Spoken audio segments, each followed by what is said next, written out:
everybody and welcome back to the channel. This is Brevort and today we are going to be exploring even more of the new features in 1.20. So let's get right into things.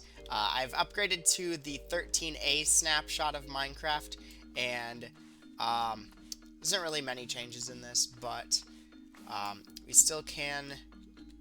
What did I even get from that? I don't know. We still can get the stuff that we were able to get before. What is this? Is this a new sniffer egg?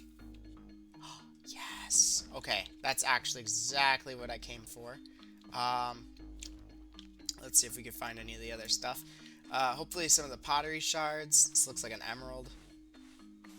Also, one thing I'm not sure is, does it actually generate it on the side that you're mining it out of? Or you're brushing it out of? Yeah, I think it does. Interesting. So, like, if I do it on top, will it pop out of the top instead of the side? Yeah, it does. Okay, cool. Also, I think this really weird map-looking thing is caused by new terrain, like the 1.20 stuff. So, or actually the 1.18, because of the biome change. So, I assume that's what did that. So, it turns out, since we have no mobs in the spawn chunks, if we just go to random islands like this, eventually, passive mobs will actually be forced to spawn. So that's kind of cool. So sniffer eggs have a little quirk where if you place them on moss, they'll actually grow a little bit quicker, and I think that's what the green particles are for. I've never actually placed one of these down before, so I'm not entirely sure. Do they have different rotations as well? No, they don't. Okay. So, they're lopsided. You can see that they have more width than depth to them. So I was curious if that was like based on the dimension or if that was based on which way you placed it. It seems it's based on the dimension. So it's always going to have more of the X, or wait. Yeah, more of the X than the Z, it looks like. Interesting. So it should take about 10 minutes to hatch. So I'm going to dig a hole and close myself in. And the snifflet will grow up into this. I'm recording this a little bit later because for some reason the clip didn't record when I tried to record it before. And occasionally they will dig. Let's see if we could get that to happen. It takes about 8 minutes. So maybe a little bit of waiting we'll see it, but I'll show you guys what they will drop. So they can drop either these, when they dig, they could drop either torch flower seeds or a pitcher pod, and you plant these in farmland. I forgot to get bone meal. Do we have bone meal here? There we go. You could grow these up into a torch flower, and the pitcher pod you can plant, and it makes this little, what is this called? A bulb, right. And you could bone meal that, and it'll grow up into the pitcher plant, and when you break it, and you place it again, the bulb is actually buried, so you don't see it. Or maybe the bulb breaks off, I don't know. I don't know what the lore behind that is, but... and then these can be crafted into cyan and... Oh, it does two now. I know earlier it would only do one.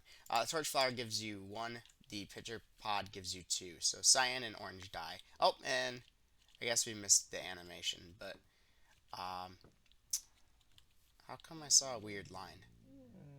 And you can breed these guys with the torch flower seeds as well. I know when they first added them, they... Oh, you get the egg. Okay. That makes sense. Okay. Also, I checked, and the particles do not mean that it doesn't have any correlation with the moss. Like, if I plant it, like, over here, it doesn't. So. Why are there just eternally spinning squids off in the distance? Okay.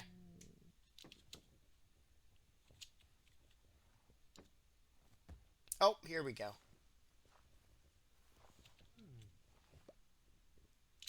It's sometimes hard to see what we get because of their hitboxes being in the way. Or their like, rendering. They're so big. Okay, we got torch flower seeds. Alright, so we're switching gears a little bit here.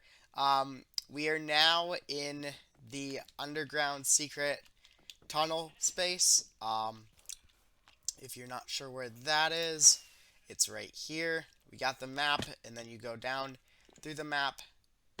I was gonna have it so you could just crawl down through scaffoldings, but it turns out you actually can't place maps on scaffoldings for some reason. But basically, what we're gonna do is we're gonna make an automatic sheep farm. This has been in the game since 2018, and I'm just now doing it. I've never done this before in survival mode, and it's so simple. So basically, all we have is we have an observer that leads to a grass block. It would be grass, except the grass hasn't grown back yet. That's what all these rows are. It's extra grass, so it grows back faster. Um, but basically, the observer detects when the grass grows, and then it goes to the dispenser, which I can't open for some reason. Is the sheep like... Oh, wow, the sheep takes up, like, the entire block. Okay. There we go. So, yeah, there's shears in here. I'm not sure whether unbreaking works on dispensers. We'll find out. But, yeah. But basically, then there's a cart underneath. Yeah, it just triggered because there's the grass converted. The cart we actually can't reach without sneaking, which is kind of interesting. The barrel, which is actually further away, we can reach, which makes a lot of sense. So that's kind of weird, but just the way it is. So we're going to go ahead and do this a bunch of times. So I need a track. So I'm going to put the track in place so it doesn't get nudged out of place. So then we put a grass block above that. There we go. We do need to make sure we have a frog light above in order to keep the grass lit. If the source block isn't bright enough, it won't spread. So it'll be slower if we don't have a source block that's bright enough. So I don't have... What did I do with the dispensers? There they are. Okay. So I don't have many shears, but we have a lot of iron now, so it's all gonna work out. So yeah, it's really easy to set up. All you have to do is place an observer facing into the grass block, and then place solid block behind that, place redstone on top of that, and that goes into the dispenser, and there you go. And that's all there is to it. However, I was noticing I originally just had it like this, and an iron trapdoor up here at this height. But it turns out the item doesn't come like from the dispenser height, it comes from the like way up here. So it would spew all the way out, and sometimes it would shoot all the way like way over to like the corner of this block. So I decided to box it in a little better. And one time there's even one down there, so it jumped all the way out and went down there. So it definitely needs some way to manage that. So that's what these are for. And the color, well, actually, what we could do, we can't put a block there because that would block that, the lamp. This is a frog light lamp, by the way. I really love these new bamboo textures and what you can do with them. They make some really cool stuff. You could also do... This isn't exclusive to bamboo, but you could put them right into the decorated pots, and they fit, like, perfectly. So that's pretty cool. And the way you get these blank decorated pots... Oh, it just happened. So, yeah, it shears the sheep, and the wool goes down into here. The way you get these blank decorated pots is you use 4 bricks, and that'll give you a blank one. So if you're wondering how to do that, you just craft it like this. Which is really cool, because that means you don't have to get any of the shards. Like, if they add a sheep shard, I'm obviously going to put it here. And if they add, like, a potion shard, or maybe a water bottle shard, I'll add it here. But for now, they don't have those, so I'm just using this. But yeah. The next one is the light gray sheep. We had another sheep down here. I don't know what happened to him. There isn't really many places for things to die down here. So my guess is he just wandered somewhere. There are a few like caves that just like go off. So this is another room I did. This is for oxidizing copper. You just set it on the warped wood blocks and then you let it oxidize. I got tons of copper in here that I need to oxidize. So yeah. And it's best to have copper in its fully oxidized form because it's really easy to revert it. All you have to do is right click on it and with the axe and it'll revert. But it's really hard to get it to convert from this stage to this stage because you actually have to wait. So that's why I think putting copper in this form is the best option. Alright, so let's get this set up in a time lapse. I'm going to go through and place all the required blocks. I believe I need to place the trapdoor. Oh no, I don't have any more bamboo. Okay. Oh man, we got so much stuff here. I'm going to put some of this away. Oh, and this, I was going to have a reset switch. Can I do... Oh, that does work. Okay, I'm kind of surprised that works. Okay. So yeah, we could put a reset switch there. Just in case it glitches out. I don't imagine it will, but that's an option. We can also put an iron trapdoor up above if we want. Again, completely unnecessary. And the button actually doesn't power it, which is cool. Completely unnecessary. And another thing is this block. The mob sees this as an unpathfindable block. They see the trapdoors that way, so they won't actually be able to get out of here if it's left like this. The problem is the wool can still pop out, so that's why I'm boxing it in like that. So let's do this in a time lapse. Let's get this going.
So this is our finished result. We got all 16 sheep in place, and it's been going for quite a while, mostly on accident. But yeah, we've got almost 5 stacks of every wool type already. Like, that one's like 4.5, but still pretty good. Whoopsie. Wrong inventory slot. Oh no, I'm here. Shoot. This isn't where I want to be. Can I really quickly get re-equipped? Oh, there's... This is not going to go well. I don't want to go there. They're just going to keep killing me. Okay, let me die one more time. Okay, there we go. I'm going to run to my stuff really fast, and I'm going to...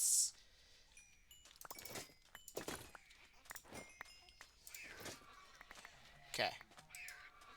There we go. Should be good now. As you can see, there's a glitch in the game right now where evokers, like, will not stop spawning Vexes. They just keep going and going and going, spawning them.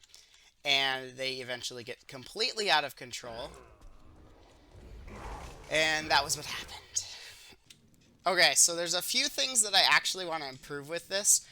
For one, I want to get a beacon in here, so I will have resistance, because that would help a lot with the Vexes, because the Vexes build up over time and they get out of control. The other thing I want to do is I was falling down here a lot, and then I have to switch to my Elytra, which isn't so hard now because of the easy armor swap, and then I have to spam fireworks while I'm trying to jump on the Soulfire to get out. And that is really annoying. I did make a backup though, so I could check to see how long I went without dying, and compare that to like the last time I'd made a backup. I imagine it was about 10 real life days, because I know it was at 9 at one point. Alright, so we're going to need to craft the new calibrated skulk sensor. I don't think we technically need to do this, but probably be useful. So what we're going to do is we'll have this, of a comparator go into the input side, dropper with one item in it, so we can do that. So this means that now only if I'm walking will it detect it. So I could jump up and down, it's not going to detect it, and if I walk, it will. So then what we need to do from here, actually let's move this backup block. We're just temporarily building this here too, so this isn't permanent. Okay, so we're going to waterlog this so it's not as noisy. It'll still activate. We'll see the signal particles, but we won't hear it. And now, in the new update, because I've upgraded to the 14A snapshot, we can make it so we can waterlog shriekers too. And if we do, that'll also be silent. So that's really cool. And then what we can do is we can hook up a... I guess we don't need to waterlog these. We can do this. So when it shrieks, it's going to... It's backwards, isn't it? Yeah, it's backwards. Okay, so we gotta switch it. Okay, there we go. So now, if I'm moving, the block will be out. If I'm not moving, the block will pop back in. So what we could do now is we could hook this up to an ender pearl stasis chamber. Oh, I forget. Pistons diagonally power blocks. Okay.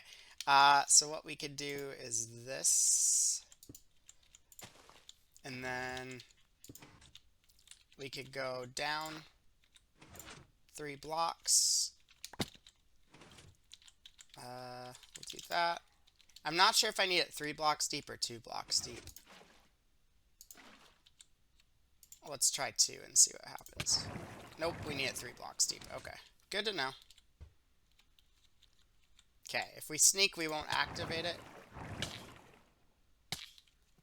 How come?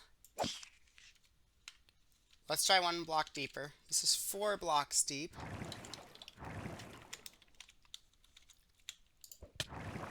No! Hold on. we're gonna try this over here. I have a deeper water stream. That's not the right rockets. It works here. Okay.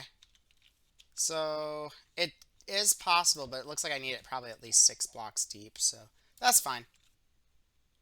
There we go. So now, when I turn this off, we'll sneak so that way we don't activate it. So we sneak, we don't activate it. As soon as we stop sneaking, boom, teleports me here. So we could actually do, this is really cool. This is really cool. So I'm getting all these ideas of stuff you could do. You could have like 2 shriekers, one up high and one down low, 16 blocks from one spot. And then you could have like a nether portal, but really it's not a nether portal. It's one of these. So when you, whoops. So when you move, it triggers an ender pearl stasis chamber, and it teleports you somewhere. That is so cool. And you could obviously move this with redstone too. So that is really cool. Like, wow. Holy moly. Oh, that is so cool. I love this. Oh my gosh. I cannot believe how cool this is. That is incredible. You could do this now. And I'm not sure how this is going to interact with the...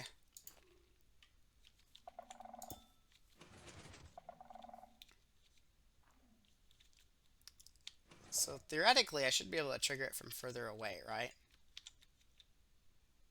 Yeah, okay.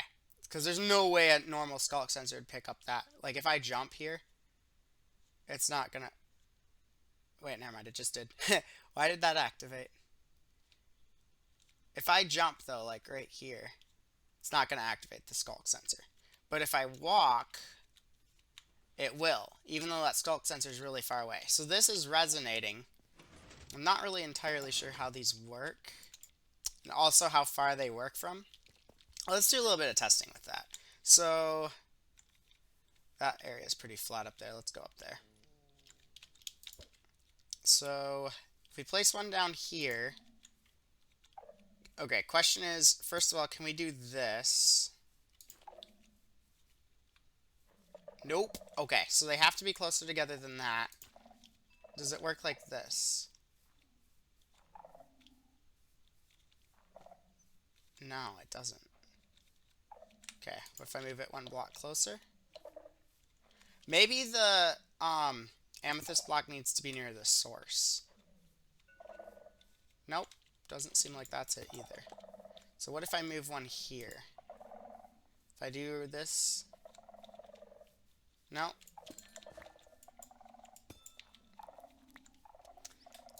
But this one does seem to trigger that one. Yeah. Okay, so it's a little bit closer than this. Can I waterlog these and still get the same effect? Yeah. Okay, that's cool. Okay, so if I waterlog these, will I still get... Will they still do the echo? Let's find out. Okay, so does it work? It does! Okay, it still makes the amethyst sound, but the skulk sensor...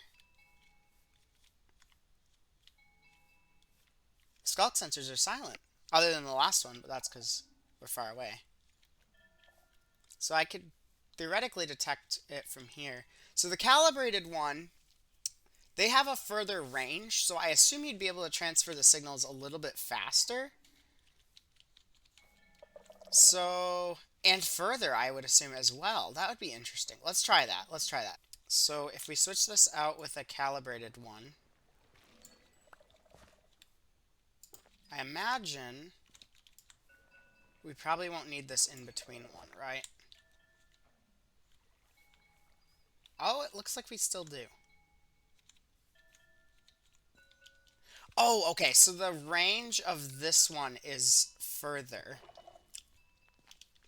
But this one's detection range is still that short. So if I do this... Oh, I'm still picking up on that one. Oh, okay, it does, but the delay is still pretty long. So it must not speed up it by very much. I imagine if we put more in between, it'll slow it down more.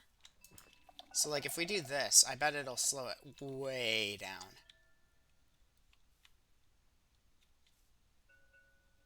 Oh, yeah, okay. Interesting. I can't waterlog this, can I? So, how could I... Oh, I wonder if I use a crystal. I wonder if the crystal would do the same, have the same effect. And if I waterlog the crystal, that it would do that. So the crystal, oh, it doesn't have the tag. Okay, that's sad. It might still work. We'll try it. I kind of doubt it'll work, but since it doesn't have the tag, I really hope they make it so they do work, because these are waterloggable. So if they do, that would be really good. So instead of having this here, we'll put this here, and then we could just waterlog it. There we go. We'll see if that works. Not doesn't look like it does. Yeah. Okay. Well, at least we tried. That'd have been really cool if it worked. Well, guys, that's about it for today's episode. So if you've enjoyed, please do leave a like. And if you want to see more like it, then hit the subscribe button with notifications turned on. I'll see you guys in the next one. Have yourselves a wonderful day. Take care. We'll probably work a little bit more on the raid farm next episode. See you guys. Calcium Cap is Modem Tardum, and goodbye.